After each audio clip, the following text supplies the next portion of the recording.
Remark के लिए आपके पास आ रही हूं। व्हाट अबाउटरी, एक शब्द यहां निकला, व्हाट अबाउटरी, कि वो उस पर दोषारोपण करेगा, वो उस पर दोषारोपण करेगा। लेकिन एक दर्शकों को ये समझ में आना चाहिए कि ईडी और सीबीआई जैसी संस्थाओं का क्या बेजा इस्तेमाल सरकारों में होता रहा है?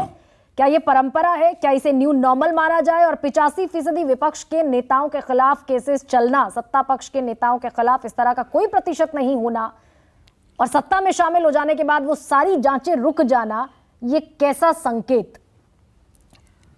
नहीं, आज जो राजनीति चल रही है उसकी तरफ एक गंभीर टिप्पणी है ये, और ये किसी से छिपा नहीं है कि जो विक्टिमाइजेशन होता है ऑपोजिशन का वो ठीक नहीं है और सारी सरकारों में हुआ है। हो सकता है यहां थोड़ा ज्यादा हो रहा हो। मैं 2-4 बयान पढ़ देता हूं। हर्षवर्धन पाटिल हैं, उन्होंने एक रैली में कहा, मुझे अब ईडी का कोई टेंशन नहीं है क्योंकि मैं बीजेपी में हूं। संजय पाटिल हैं, उन्होंने कहा, आज हम बीजेपी में हैं, ईडी का कोई टेंशन नहीं है, चैन से सो सकते हैं। और मराठी में नारायण राणे ने तो यहां तक कह दिया कि अगर हम दाऊद भी को भी बीजेपी में ले लेना तो उनको क्लीन चिट दे देंगे। ये अब दरअसल एक मजाक के जैसा हो गया है। और उसमें होता क्या है कि जो सीरियस केसेस हैं, लालू यादव के केसेस का हवाला आप दे रही थी, मैं फख्र से कह सकता हूं कि वो केसेस, वो स्टोरीज मैंने की थी, 2007 के 8 के दौरान की थी। उसमें क्लोजर रिपोर्ट लग गई 2-2 बार, कन्वीनियंस के हिसाब से दोबारा खुल जाती है।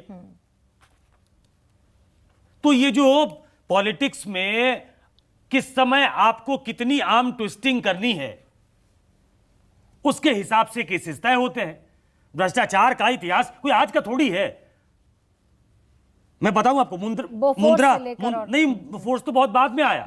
जवाहरलाल नेहरू जी के टाइम में एक मुंद्रा घोटाला हुआ था, राजीव जी को याद होगा, 1957। उस समय भी क्या हुआ था, हरिदास मुंद्रा करके एक बड़े बिजनेसमैन थे, वो कंपनी घाटे में चल रही थी। एलआईसी ने उस वक्त 1957 में 1.25 करोड़ रुपए उसमें इन्वेस्ट कर दिए। लेकिन राजनीतिक सुचिता यह थी कि उस समय यह मामला किसने उठाया? फिरोज गांधी ने।